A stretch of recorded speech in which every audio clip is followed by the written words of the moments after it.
नमस्कार. अर्थातच मी भागवत जाधव. आजचा विषय थोडा वेगळा आहे. निलेश लंकेन विरुद्ध सुजय विखे. आता वन डे झाली, T20 झाली, आता चालू आहे कसोटी.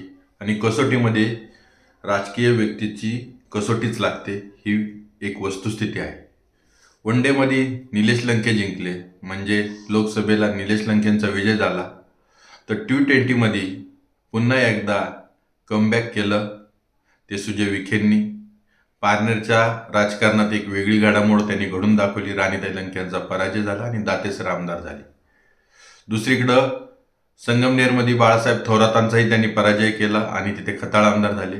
आपल्या वडिलांनाही प्रचंड असा मताधिक्याने त्यांनी निवडून आणलं. आणि त्याच वेळेस नगरच्या राजकारणामध्ये कर्डिले साहेब असतील, संग्राम जगताप असतील यांचाही विजय झाला.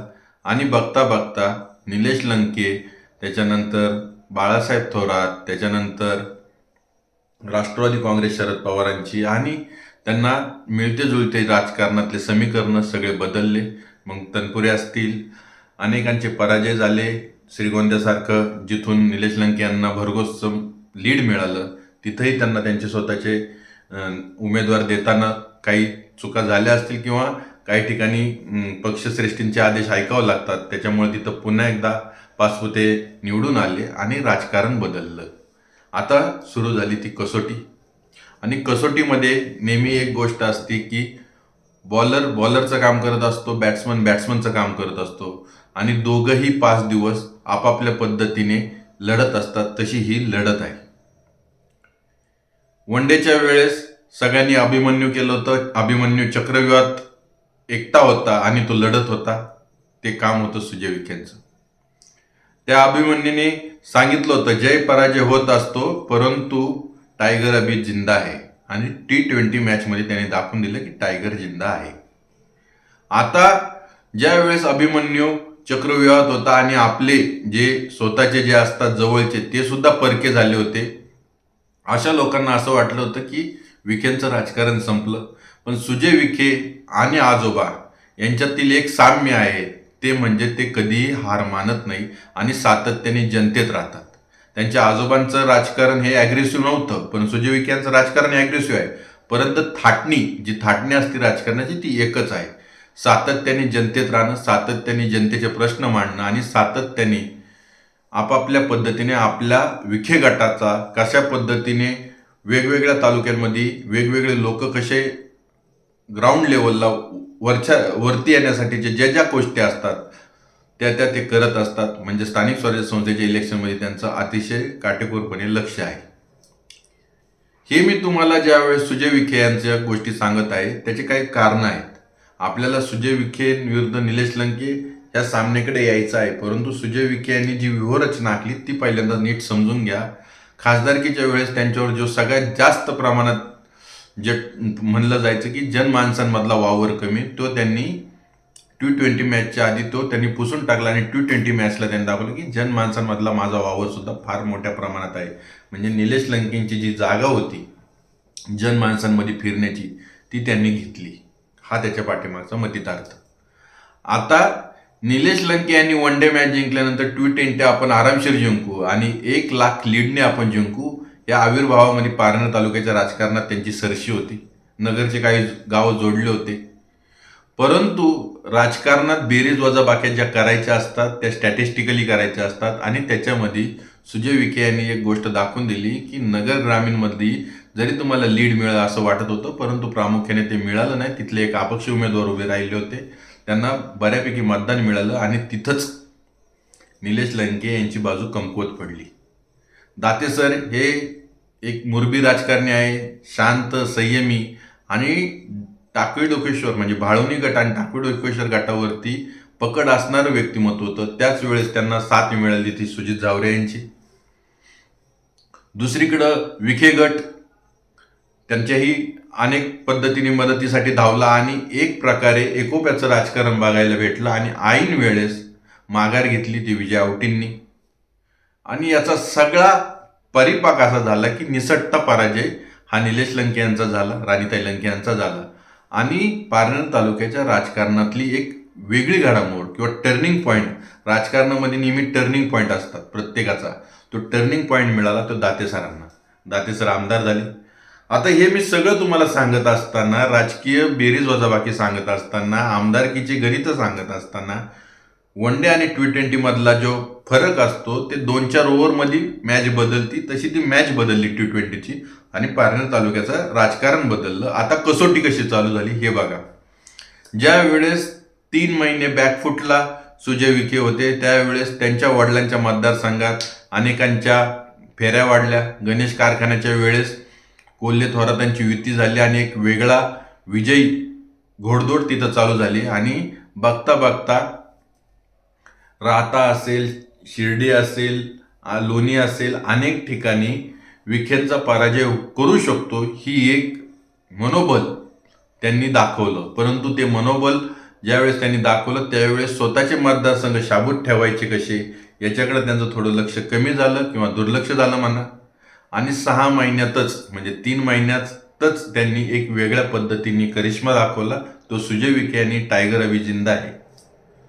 आता आपले वडील पालकमंत्री आहेत. आपण जरी खासदार नसलो तरी नगरच्या राजकारणावर एक आपली वेगळी पकड असली पाहिजे. ह्या दृष्टीने सातत्याने जनतेत जाणं, जनतेचे कामं करण्यासाठी कार्यकर्त्यांना बळ देणं हे काम सुजय विखे करत आहे. तर दुसरीकडे निलेश लंके मात्र ज्या पद्धतीने त्यांनी इलेक्शन लढवलं होतं, ज्या पद्धतीने त्यांचा जनसंपर्क होता, त्याच्यानंतर खरी गोष्ट येते ती दोघांच्या कामाची कंपॅरिझन.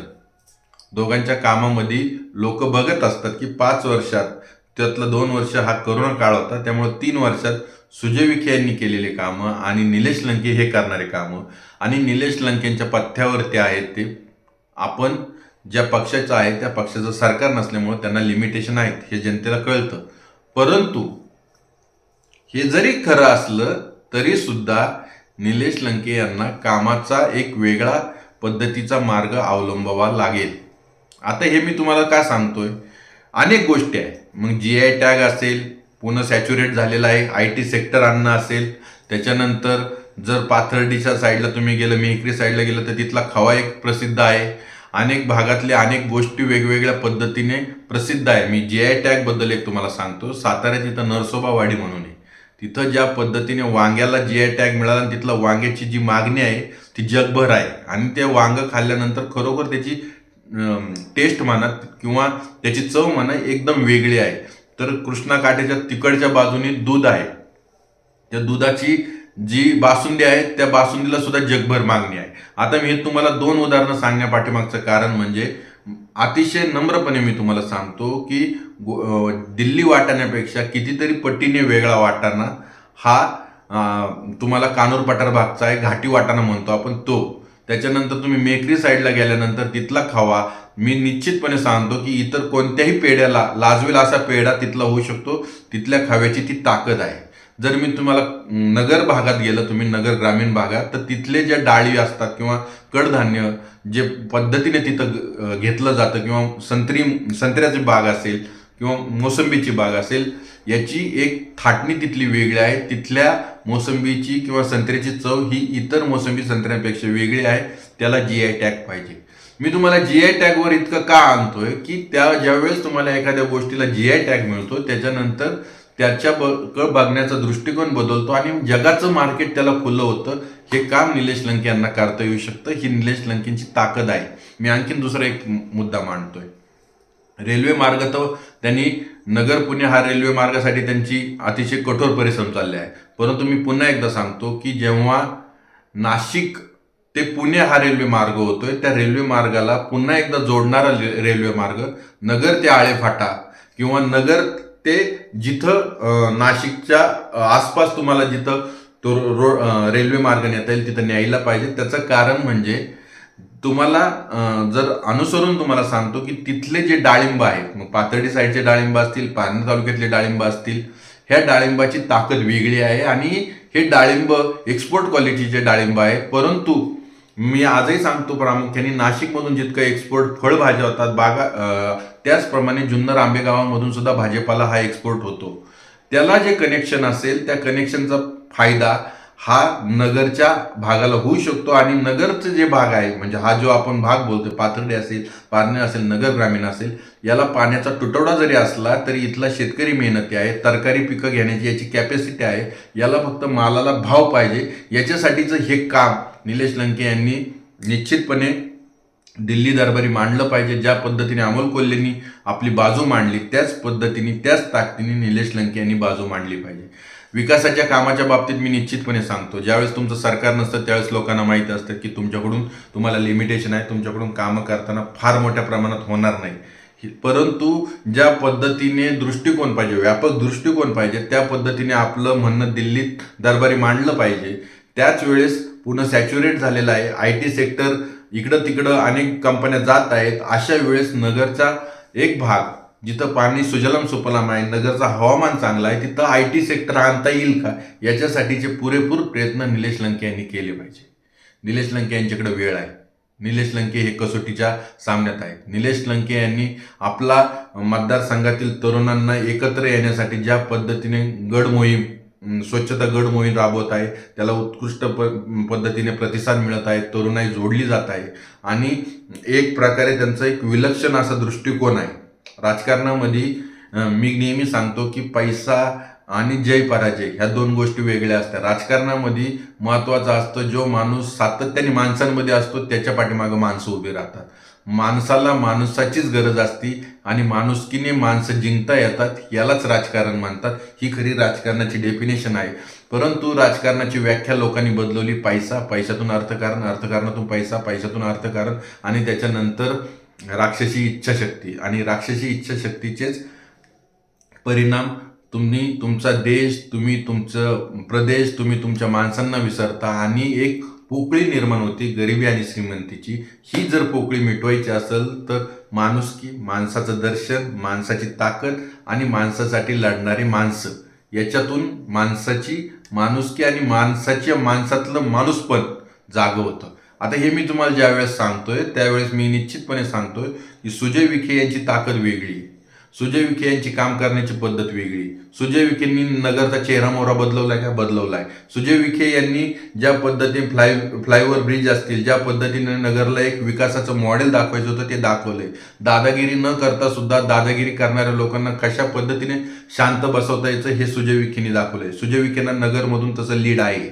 इलेक्शनमध्ये जर तुम्ही नीट बघितलं तर सुजय विखेंना प्रॉपर नगरच्या लोकांनी ॲक्सेप्ट केलं होतं किंवा त्यांच्या बाजूनी मतदान केलं होतं. ही सुजय विखेंची जमेची बाजू. निलेश लंके यांची जमेची बाजू आहे काय? शून्यातून विश्व निर्माण करणारी व्यक्ती. परंतु त्यांची चूक पुढं झाली किंवा बरोबर पुढं आहे याच्यापेक्षाही त्यांनी ज्या वेळेस पारनेर तालुक्यातून राणीताई लंके यांना तिकीट दिलं, त्याच्यानंतर ज्या निलेश लंके यांनी घराणेशाहीचा आरोप सुजय विखेंवर केला, तोच रिबॉन्ड आरोप त्यांच्यावरती झाला. हा दोघांमधला राजकारणातला टर्निंग पॉइंट आहे.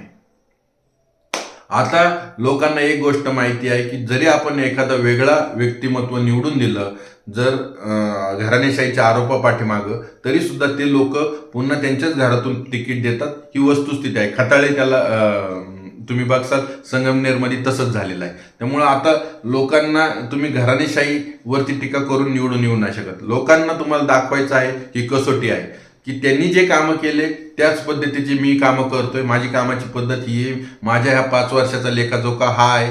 मला ह्या कामांमध्ये अनेक अडथळे येत होते, परंतु दिल्ली दरबारी मी जे आवाज उठवले ते हे कामं आहेत, हे सांगण्याची ताकद निलेश लंकेंमध्ये पाहिजे. निलेश लंके आणि सुजय विखे यांची लढत ही एक आगळीवेगळी लढत आहे. ह्या लढतीकडं पूर्ण महाराष्ट्राचं, पूर्ण भारताचं लक्ष लागणार आहे. अशा वेळेस दोन नेत्यांचा दृष्टिकोन आणि दोन नेत्यांमधला फरक. निलेश लंके यांच्या ज्या जमेच्या बाजू होत्या त्या निश्चितपणे सुजय विखे यांनी शांत चित्ताने ऑब्झर्व केल्या आणि त्याच्यात त्यांनी त्यांच्या राजकारणात बदल करून त्या बदलाला त्यांनी अनुसरून आपल्या राजकीय कारकीर्द पुढे नेण्यासाठी ते बदल घडून आणले. उदाहरणार्थ 5 वर्षापूर्वी ज्या पद्धतीने सुजय विखे यांचा जनमानसांमधला जनसंपर्क होता त्याच्यापेक्षाही वेगळा जनसंपर्क, पराजयानंतर त्यांनी जनसंपर्क वाढवला आणि दाखवून दिलं की नाही, मी माझ्यात बदल केले आहेत. आता निलेश लंके यांची आताची बाजू काय आहे की आता त्यांनी त्यांच्यात बदल करायचा आहे की दिल्ली दरबारी त्यांना कोणते प्रश्न मांडायचे. लोक हुशार आहेत, लोकांना सगळ्या गोष्टी कळतात.